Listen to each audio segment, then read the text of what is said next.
नमस्कार. सातबारा जिल्ह्याचा या नवीन सुरू करीत असलेल्या चॅनलमध्ये आपलं स्वागत आहे. गुढीपाडवा म्हणजेच मराठी नववर्ष या निमित्ताने सुरू होणारे या कार्यक्रमात आपलं प्रेम दिवसेंदिवस वाढत जाईल अशी अपेक्षा व्यक्त करतो. मी संजय काटे. आजचा विषय आपण पहिला विषय घेतला आहे तो दुष्काळाच्या पार्श्वभूमीवर कुकडीच्या पाण्याचा. श्रीगोंदे तालुक्यात कुकडीचं पाणी पेटलं आहे हे दरवर्षीचं ठरलेलं एक वाक्य आज यंदाही कायमस्वरूपी लागू होते. कुकडी धरणातून 1 मार्चला उन्हाळी शेतीसाठीचं आवर्तन सुरू झालं. 22 दिवस हे पाणी कर्जत आणि करमाळ्याला चालणार होतं. दरम्यानच्या काळात पहिले 7 दिवस हे पाणी कालव्यातून जाणार होतं. त्यामुळे 29 तारखेपर्यंत पाणी कर्जत करमाळ्याला चालणार होतं आणि 29 तारखेला संध्याकाळी किंवा 30 मार्चला श्रीगोंद्यात मिळणार होतं. परंतु प्रत्यक्षात पाणी महिनाभर फक्त कालव्यातून जाताना पाहावं लागलं आणि ते 1 तारखेला म्हणजे 1 एप्रिलला श्रीगोंद्याच्या वाट्याला सुरू झालं. तारीखही अशी निवडली जलसंपदा विभागाने की 1 एप्रिल हे खरंच एप्रिल फुल झालं. 6.5 दिवस श्रीगोंद्याच्या वाट्याला होते आणि 6.5 दिवसात 11,000 हेक्टर क्षेत्रावरच्या उभ्या पिकांना पाणी देण्याचं आव्हान जलसंपदा विभागाकडे होते. परंतु नेहमीप्रमाणेच घडलं. 6.5 दिवस बरोबर पाणी चाललं आणि 6.5 दिवसात निम्म्याही शेतकऱ्यांची भरणी झाली नाहीत. श्रीगोंद्यात फळबागांचं क्षेत्र मोठं आहे. आता फळबागांना या उन्हाळ्यात पाणी नाही त्यामुळे फळबागा वाचणार नाहीत हे तर त्रिवार सत्य आहे. दरम्यानच्या काळात मिळालेल्या आकडेवारीनुसार कर्जत आणि करमाळ्याला 15,000 क्युसेक्स पाणी वापर झाला. त्याच वेळेस श्रीगोंद्याला 5,500 क्युसेक्स पाण्याचा वापर झाला. श्रीगोंद्याचं एकूण क्षेत्र हे मोठं आहे. त्यात सिंचनाखाली या आवर्तनाचं क्षेत्र 11,000 हेक्टर होतं. त्या हिशोबात पाण्याचा नियोजन होणं अपेक्षित होतं परंतु घडलं नाही. याला सर्वाधिक कारण कालवा सल्लागार समितीत श्रीगोंद्याचे जे 5 सदस्य आहेत त्यांनी तोंडावर ठेवलेलं बोट. पुणेकरांपुढं कुणीच बोलत नाही हा प्रत्यय याही वेळी आला.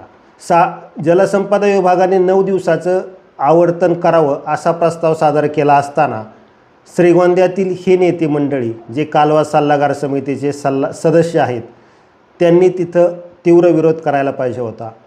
9 दिवस जर घेतले असते तर काही प्रमाणात थोडंफार क्षेत्र राहिलं असतं पण बऱ्यापैकी क्षेत्र ओलिताखाली आलं असतं. उन्हाळ्यात संकट टळलं असतं.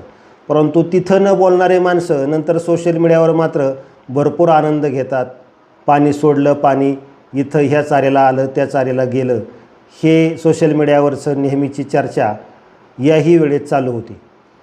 आता प्रश्न राहिला, आता पाणी बंद झाले. आता बंद झाल्यानंतर 2 राजकीय आंदोलने झाली. भले ते शेतकऱ्यांसाठी का असानात परंतु ते आंदोलने किंवा ती भूमिका आवर्तन चालू होण्यापूर्वी 6.5 दिवसाच्या सिंचनाच्या वेळेस घेतली असती तर अजून त्याचा फायदा झाला असता. काही विरोधक, राजकीय विरोधक, सत्ताधाऱ्यांचे विरोधक जे आहेत ते आंदोलनं करीत नाहीत तर त्यांचं म्हणणं आहे आंदोलन केलं की आमच्यावर ठपका ठेवला जातो की तुमच्या आंदोलनामुळे पाणी बंद झालं, पाणी मिळालं नाही. हे सगळं राजकारण झालं. या राजकारणाचा आणि शेतकऱ्यांचा कुठलाही संबंध नाही.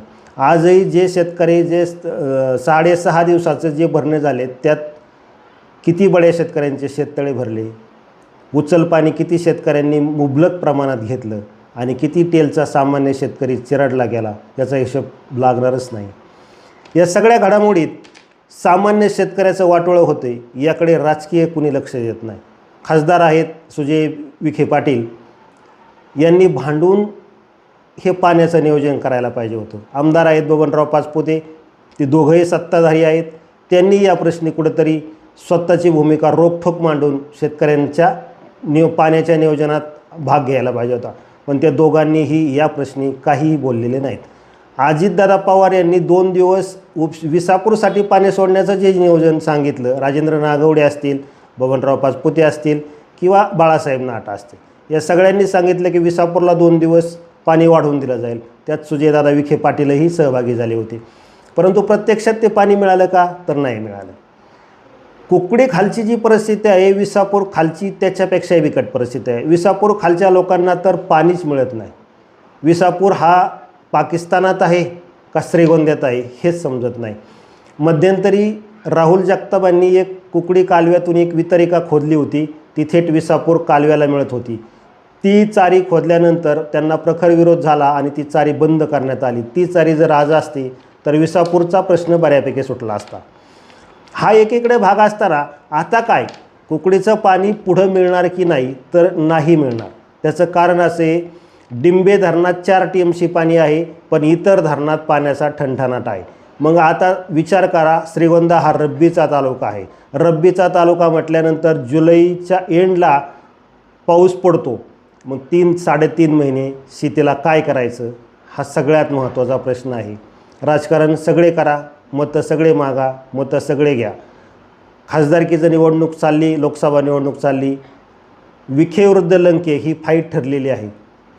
विशेष म्हणजे विखे काही बोलत नसताना लंके ही कुकडीच्या लाभ क्षेत्रात आमदार आहेत.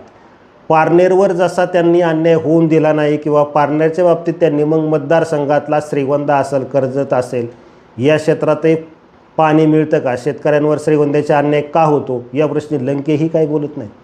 विखे सत्ताधारी असून त्यांची गोची झालेली आहे. पण विखेंनी तरी विरोधात आता अजितदादांकडून शरद पवार साहेबांकडे आल्यानंतर तरी लंकेंनी या प्रश्नी बोलायला हवं होतं, तेही बोलले नाहीत. एकूणच श्रीगोंदेकरांना कुकडीच्या पाण्यात अडचण झाल्याने शेतकऱ्यांच्या तोंडचं पाणी पळालं असलं तरी नेत्यांनाही उद्याच्या भावी काळात हे अडचणीचं ठरणार आहे, हे राजकीय नेत्यांनी लक्षात घ्यावे. मित्रांनो,